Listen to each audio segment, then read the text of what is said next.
Hello everyone, my name is Gabby, and welcome back to another Dragon Ball Super review. This time reviewing episode 91. While Universe 7 has all of its team members together, the other universes are still working out their rosters. Some are successful and some are, so far, less than successful. And while the tournament comes ever closer, Mr. Satan calls up Bulma. It turns out Majin Buu has fallen asleep again and won't wake up. Goku quickly rushes to Buu to try and wake him up, but suddenly things aren't seeming so certain anymore. So, what did I like about this episode? Well, first of all, I honestly really did enjoy what the purpose of this episode was supposed to be. And it was kind of like this big, almost like anthology episode, where it's just like a whole bunch of kind of like side stories, side events, just like randomly cutting off to all the different universes, seeing what they're doing, what kind of fighters they have, what their personalities are like, what their sort of maybe kind of what their abilities are going to be like as well, and kind of what their motivations are. The fact is there are a lot of characters that they will need to introduce at least in some way for this tournament, and I like the way that they're handling it this episode. Like when I saw a lot of the synopses, I thought it might have just essentially been like what they were going to do was kind of just sort of like tell rather than show, kind of just have the Grand Priest be like, oh, in this universe there's all these guys and these guys can do this thing, and kind of like explaining it to Zeno in like it's sort of like a kind of PowerPoint presentation as to who everyone is. But no, instead they do the much better option, and they just go into the other universes and see what these guys are doing and what their lives are like, and how they fight, and stuff like that. I don't think it's a necessity that you have to introduce all of these fighters before the tournament actually starts. Like, if them as characters are strong enough as characters, I think, you don't necessarily need to have a big formal introduction. Honestly, just like their appearance and their words and their actions will probably just be enough to explain it during the tournament itself. It is going to improve the pace of the overall tournament, because we're not necessarily going to have to just sort of like stop everything in its tracks and sort of like give exposition about some of these characters and some of their techniques and stuff like that, if we already kind of know some things about them before the tournament even starts. And now that we're seeing a lot more information and a lot more detail about all of these universes, I've got to say I've been really enjoying kind of like the sort of diversity that we've had in these kind of all these fighters. And no, I'm not saying like, oh, there's a certain person of like this race and this color and, representation of minorities or whatever. I mean, we're talking about alien worlds here. But what I like is that, they're not just all just like big buff dudes and people who are like, pure martial arts guys.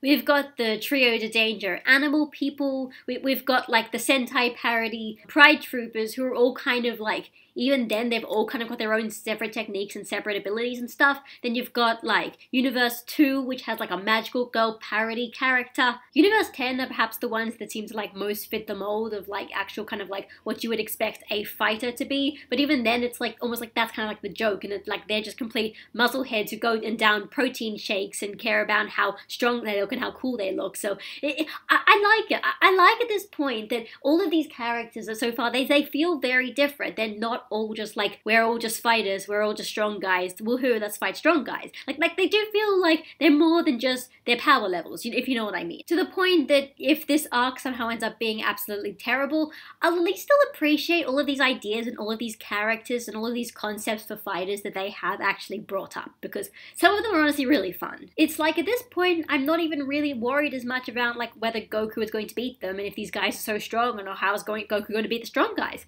I just want to see these guys fight, because they have seemingly really interesting abilities and really interesting ways of fighting, and I just want to see these guys in action, and it is actually making me really hyped for the tournament in a way that showing off the Universe 7 team I don't think really could. Speaking of that, what I didn't like about this episode, this isn't even really the fault of the episode itself once again. It's one of those, like, I'm thinking about things now, and this episode made me think about it. It's kind of making me kind of surprised that it almost took them this long to have an episode where they talk about like all of the other universes that are participating in everything that they're trying to do. Up until this point, all we really saw was some stuff with Universe 6, and that was really just sort of leading towards the female Broly, because that's one of those characters who seems like they're going to be kind of important. Basically, ever since the exhibition match ended, all we really got were a lot of episodes that was essentially just Goku recruiting a lot of the characters who we do already know, and spending a lot of time actually recruiting them. And honestly, well, I have been enjoying some of those recruitment episodes, although some of them were clearly a bit better than others. I am wondering why they didn't necessarily spend those episodes as doing as much kind of intercutting into other universes to talk about what the other universes are doing. Because, like, yeah, no, it's fun to see Krillin fight, but we don't necessarily need to see Krillin fight. That's nothing really necessarily that new. Whereas all these characters are new characters. I am very surprised that, we have 2 entire episodes dedicated to Android 17, and kind of 2 also kind of dedicated to Gohan, but like all the other universes,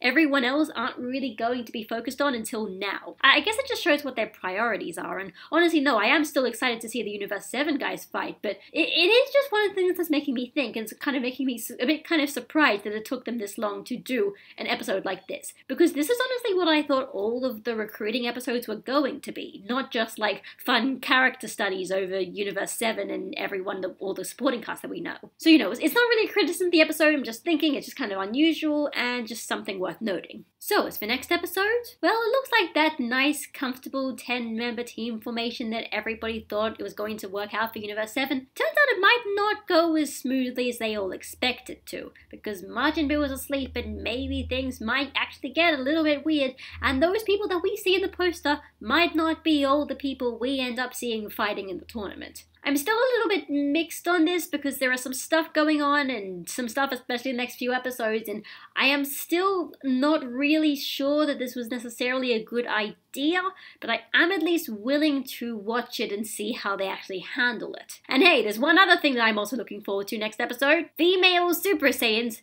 Actually, for real, it's canon now, basically. If you want to say it's canon, this is basically, we have a Dragon Ball series with a female Super Saiyan. Can I just say that is the best thing ever? I have literally wanted this for many, many years, and it's happening, and yeah, no, I'm really excited to see that. Hope they don't screw that up. I guess we'll see that as well. So that was Dragon Ball Super episode 91. Yeah, no, it was fun. I really enjoyed it. When actually thinking about episodes and trying to sort of almost kind of judge them as to whether I think they're sort of good or bad, it's not necessarily like, whether they have the right amount of consistency or the right amount of interesting character moments. It's more just like, for me, it's like, what was the episode trying to do, and did it succeed in what it was trying to do? And this episode was, what it seemed to be trying to do was to try and show off all the other universes, and I think it did succeed in there because the other universes, it did show them off, and I did find them, like, actually kind of interesting, and I do want to see them fight. So, yeah, basically everything it did fine, and I am perfectly satisfied with it. So, I guess it was a good episode. At the very least, I did enjoy it for what it was.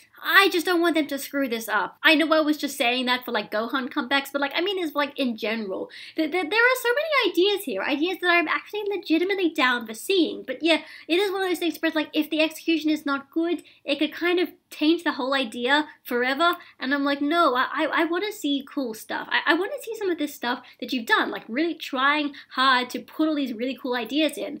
I want to see them succeed, and I want to see them, like, actually be executed well to make you think, like, they're actually caring about what they're doing here. So I hope this is good. I hope the next few episodes are good. I hope the tournament starts eventually. That would be very nice, because that is all what everything is leading up towards, and I hope that this build-up is going to be worth it. So this is Gabby, signing out, and I'll see you all next week. Bye, guys.